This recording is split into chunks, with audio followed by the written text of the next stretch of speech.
The most seductive lie we tell ourselves is the lie of the unlived life. We sit in the quiet ruins of our Tuesday evenings, staring at the wall, and we play the movie of our past in reverse. We pause at the crossroads. We look at the lover we left, and the job we quit, and the city we moved away from, and we whisper to ourselves, if only. If only I had turned left instead of right. If only I had been braver. If only I could go back to the starting line with what I know now, I would build a paradise. But I am here to tell you that this is a fantasy that poisons your present. I am here to tell you the hard and liberating truth, which is that if you could reset the clock and live it all again, you would not necessarily be happier. In fact, you might be more miserable, because you are forgetting the one constant variable in every equation of your life. That variable is you. You cannot escape your own shadow by changing the scenery. Let us imagine for a moment that the universe grants your wish. Let us imagine the great hand of fate descends and rewinds the tape. You are 20 years old again. Your skin is smooth, and your knees do not ache, and the road ahead is a blank map. But here is the question you must answer. Do you go back as you are now, or do you go back as you were then? If you go back as you were, then with the same ignorance and the same fears and the same insecurities, you will make the exact same mistakes. You will marry the same person for the same wrong reasons. You will take the same safe job because you are afraid of the risk. You will hurt the same friends because you haven't learned yet how to control your temper. The script is written in the ink of your character, and unless your character changes, the plot remains the same. You are destined to walk in circles because the circle is inside you. But perhaps you say, "No, I want to go back with the wisdom I have now. I want to take my 50-year-old mind and put it in my 20-year-old body." This is the common dream, to have the energy of youth and the sagacity of age. But consider the tragedy of that existence. If you went back now knowing what you know, you would be a stranger in your own timeline. You would look at your young friends with their trivial dramas and their foolish optimism, and you would feel no connection to them. You would be bored. You would be isolated by your own foresight. You would avoid the heartbreak, yes, but by avoiding the heartbreak, you would also avoid the growth that came from it. Think about the scar on your heart that came from that divorce or that failure. It hurt. It nearly killed you. But it also made you deep. It made you empathetic. It made you the person who can sit here today and understand complex truths. If you go back and sidestep that pain, you do not become a better version of yourself.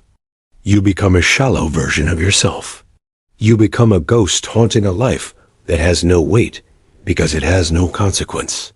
We romanticize the path not taken because we only see the highlight reel of that alternative reality. We imagine the other job would have made us rich, but we do not see the stress that would have given us a heart attack at 40. We imagine the other partner would have made us happy, but we do not see the lonely nights or the quiet resentments that would have grown in that house too. In our fantasy, the grass is not just greener, it is perfect. It never needs mowing. But in reality, every lawn has weeds. Every path has mud. If you had chosen the other road, you would simply be trading one set of sufferings for another set of sufferings. You would not be trading hell for heaven. You would be trading the headache for the stomachache. This is the nature of existence. Suffering is not a bug in the system. It is the feature. It is the friction that polishes the stone. Let me tell you a story about a man named Julian, who spent his entire life grieving a decision he made. In 1995, he had a chance to move to Paris to study art, but he stayed in his small town to take over his father's hardware store. He spent 40 years selling hammers and nails, muttering to himself that he was meant to be a painter. He hated the smell of sawdust. He hated the customers. He lived in the past. He treated his wife with coldness because she was part of the life he settled for, not the life he wanted. He died an old man filled with bitterness. But here is the truth that Julian never understood. If he had gone to Paris, he might have failed. he might have realized he had no talent. He might have starved. Or perhaps he would have succeeded and become a famous artist only to find that fame is a lonely cage and that the art world is filled with vipers. He compared his actual boring safety with an imaginary glorious success. He stacked the deck against himself. He did not realize that the hardware store offered its own kind of beauty. The beauty of service. The beauty of stability. A beauty of community. He missed the life he was living because he was too busy watching the movie of the life he didn't live. We often think that happiness is a matter of geography or circumstance. We think if I were there, I would be happy. But happiness is a matter of digestion. It is how you digest the events of your life. If you have a sick stomach, you will feel pain whether you eat bread or whether you eat caviar. If your soul is restless, you will be unhappy in a mansion, and you will be unhappy in a shack.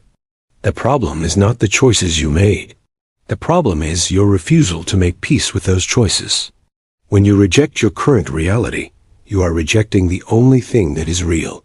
You are arguing with the universe, and the universe always wins. There is a concept I want you to consider called amor fati. It means the love of fate. It does not mean just bearing your burden. It means loving it. It means looking at your life with all its wrong turns, and its missed opportunities, and its tragic accidents, and saying, this is exactly what was needed. This is the masterpiece. Because if you pull one thread from the tapestry, the whole image unravels. If you go back and save your younger self from that car accident, maybe you never meet the nurse who became your best friend. If you go back and take the job on Wall Street, maybe you never have the time to read the books that saved your soul. The universe is a chaotic web of cause and effect, and you are not smart enough to know which threads are the good ones and which are the bad ones. You only think you know. Imagine you could go back and fix it. You fix the mistake. You get the girl. You get the money. And then 3 years later, tragedy strikes anyway. Because tragedy always strikes. What will you do then? Will you ask to go back again? Will you spend eternity hitting the reset button every time you feel pain? That is not life. That is a video game. And a life without the finality of consequence is meaningless. The beauty of your life comes from the fact that you cannot fix it. It is a one-time performance. There are no rehearsals. The cracked notes and the stumbled lines are part of the jazz. They are what make it yours. When you look back and say, I could have done better, you are being arrogant. You are assuming that you had the capacity to do better at that time. But you didn't. You did exactly what your state of consciousness allowed you to do. You were doing your best, even if your best was messy. Forgive that younger version of yourself. They were walking in the dark. They didn't have the flashlight you have now.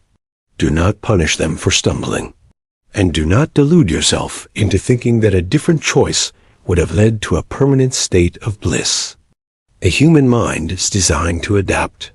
If you won the lottery tomorrow, within a year, your happiness levels would return to their baseline. If you lost your leg tomorrow, within a year, your happiness levels would likely return to their baseline. You carry your baseline with you. It is the thermostat of your soul. If you want to change your life, do not wish for a time machine. Change the thermostat. The desire to start over is actually a desire to escape the responsibility of the now. It is easier to dream of a parallel universe than to do the dishes in this one. It is easier to fantasize about the perfect marriage you could have had than to work on the difficult marriage you actually have. The fantasy is a drug. It numbs you to the work that is right in front of your face. But the work is where the joy is. The joy is not in the outcome. The joy is in the struggle. The joy is in the redemption. Think of the strongest steel. It is forged in the hottest fire and beaten by the heaviest hammer. If the steel could talk, it might say, I wish I could go back to being raw iron in the ground where it was cool and quiet. But if it went back, it would just be dirt. It is the fire that gave it value. Your regrets, your traumas, your mistakes, these are the fire. You are the steel. Do not wish to be dirt again. Stand tall in your form. Look at your scars and see them as gold. They are the map of your survival. If you wiped the slate clean, you would lose your depth. You would lose your humor, which is usually born of tragedy. You would lose your compassion, which is born of suffering. You would be a blank sheet of paper, white and perfect and empty. Who wants to read a blank book? Your life is interesting precisely because it went wrong. The twists in the plot are what make it a story worth telling. So I say to you, stop looking over your shoulder. The past is a country you can never visit again. The borders are closed. And the future is a country that has not yet been discovered. You only have this small strip of land called the present. Plant your garden here, even if the soil is rocky. Even if it has rained for 40 days. Plant here. If you are unhappy, change your perception. Change your action. But do not blame the timeline. There is no better life than this one, because this is the only one that exists. The other lives are ghosts. They are smoke. Do not trade your solid reality for smoke. Embrace the mess. Embrace the confusion. Embrace the fact that you didn't know what you were doing. No one knows what they are doing. We are all just children stumbling in the dark, trying to find a hand to hold. You are exactly where you need to be. The confusion you feel is the prelude to clarity. The pain you feel is the breaking of the shell that encloses your understanding. If you went back, you would just have to break the shell again. Why do the work twice? You are already here. You have already survived the hardest parts. Why go back to the start of the maze when you are closer to the exit than you think?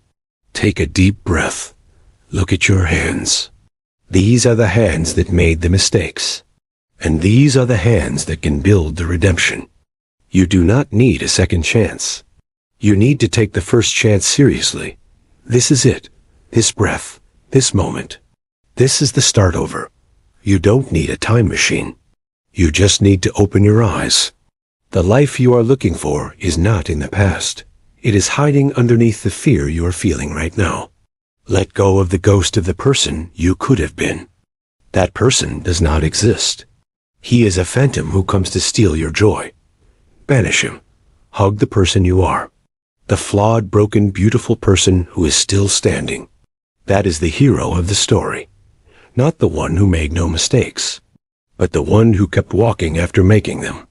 Walk on. The road is only going forward. And the view, I promise you, is better than you think.